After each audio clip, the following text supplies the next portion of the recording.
Right, so the engine, put it back in the bike, and I'm really struggling to get it to start. So I have a complete model, and what I've done is I've worked out where top dead center is, and I've put timing marks on the flywheel. So I'm just going to show you that. So this is my bike that works. I come down on the flywheel and zoom in a bit. You can see I've put marks. Focus please. Okay, so I put marks on the flywheel, and the way I've done that, and the way I worked out where top dead center is over here on the other one. So you can see I've got a digital vernier, and I've put that in top of the cylinder.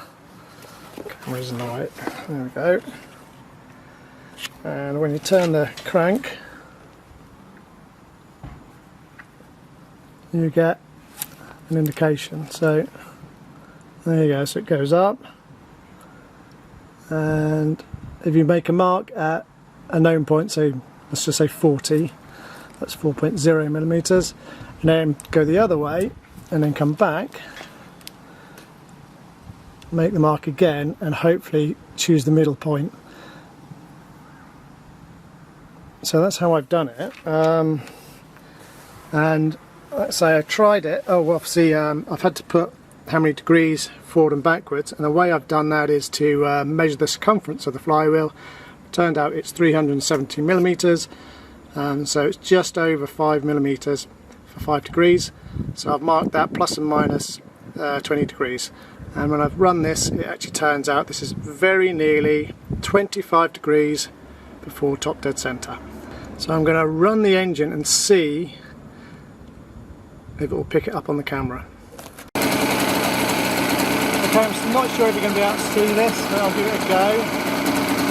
Actually, I think you can see that. Now I've put after top dead center, but that's wrong, it should be before. So that is looking very much like it's 25 degrees before top dead center.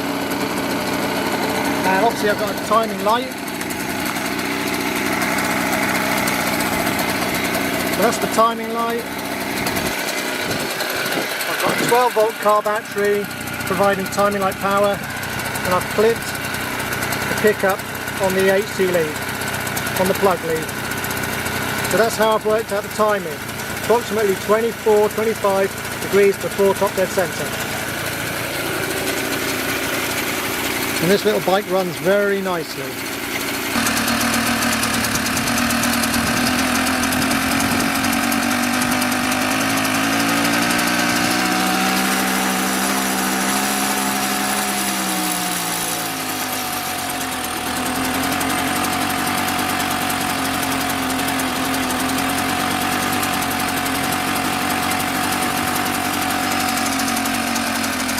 Okay, so it's getting better.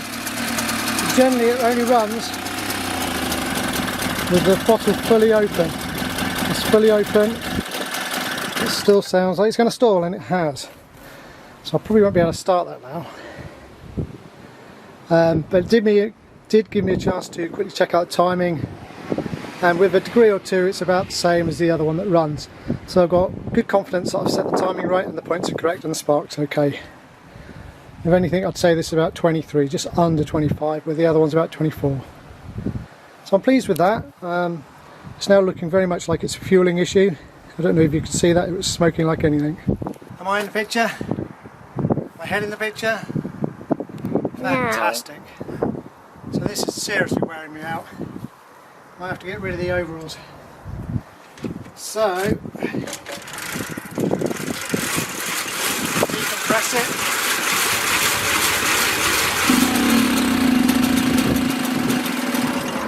And it stops, and there's a lot of smoke. I think you could pick that up. Try again. I catch my breath.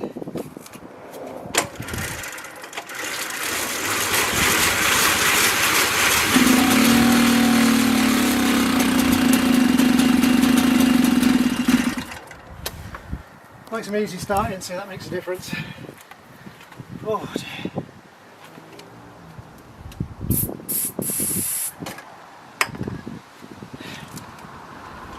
Oh.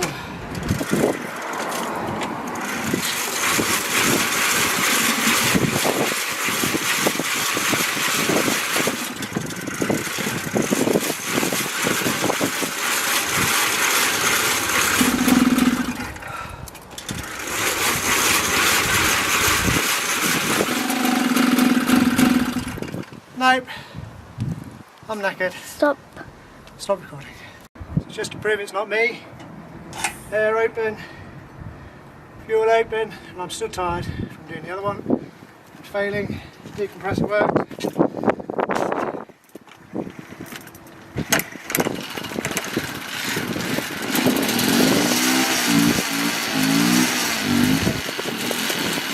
That's how it should work.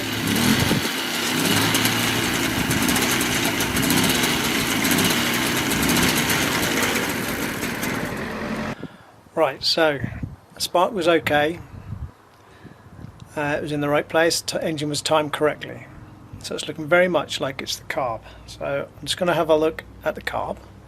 I've taken it off and I'll just show you through the parts of the carb. So it's a very simple little carb, as you can see. I'll put that there, so it's got the sun on it.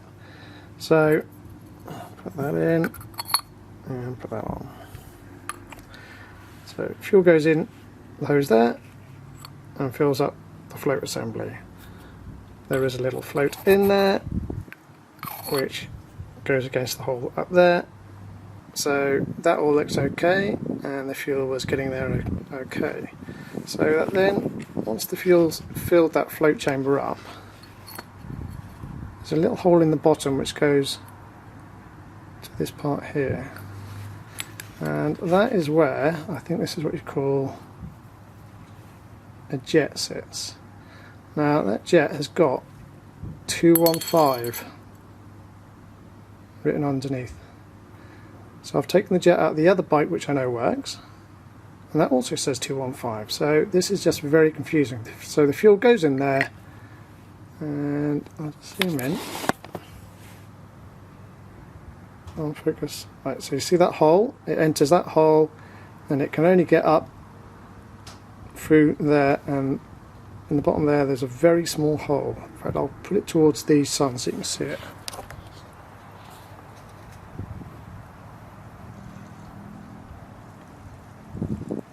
Right, hopefully you can still see that. I don't know if you can or not.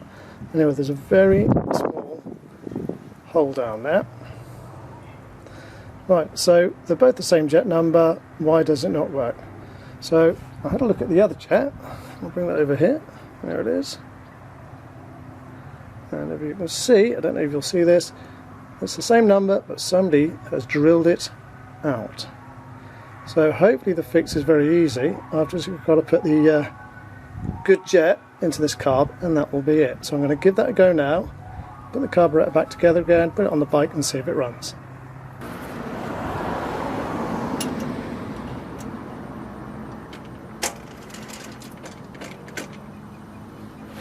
Okay, so moment of truth, carburetor's back on. And now I have tried to start this.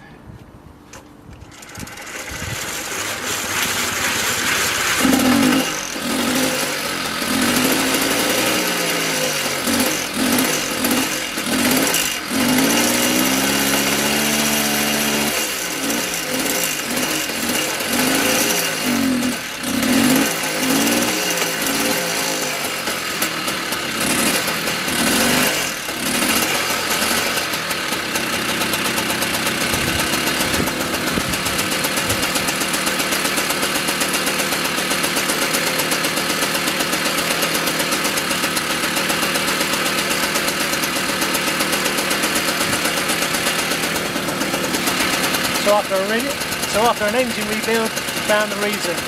Somebody had drilled the jet out.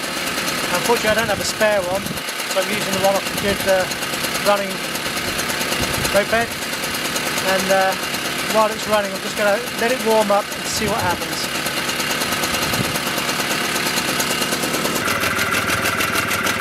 Okay, so this little bike is running very nicely. Unfortunately it doesn't drive at the moment or ride on the road because I've got an issue with chains. I've put both bikes side by side, and what you'll see is you've got a chain on each side. Now the chain on this side is called the power chain, which on this bike at the moment is a bit slack, and that's due to the fact that on the other side the pedal chain, which you can see on this bike, is very tight. It's a new chain and it's got no slack in it. Now looking at the chain on this one, I'm wondering if it's missing 2 links. So I'm now going to count up the links and see if I'm missing 2 links. Otherwise I've got a bit of a problem getting this one sorted. Also, you can see the engine's jumping about a bit there. I'll zoom in. I'm actually missing 1 bolt for the engine on the top. And it happens to be something like an M10 fine or an M12 fine. So I've got to find a nut to bolt the engine down securely. So at the moment the belt is a bit slack and it's not driving very well. But now the engine is at least running well. Right, so I've just had a count up of the links on this new chain, which has 74 links, and then the one that has this nice tensioner on, which is actually tensioning, and that has 75. Now 75 isn't really the right number, it should be an even number. However, at the joining link, if I zoom in, I don't know what it's called, but that little one there, that link there, is actually kind of a half link. So it starts big and then steps in. So this does actually have 75 links. So I'm going to have to get that sent back and see if I can get the correct chain.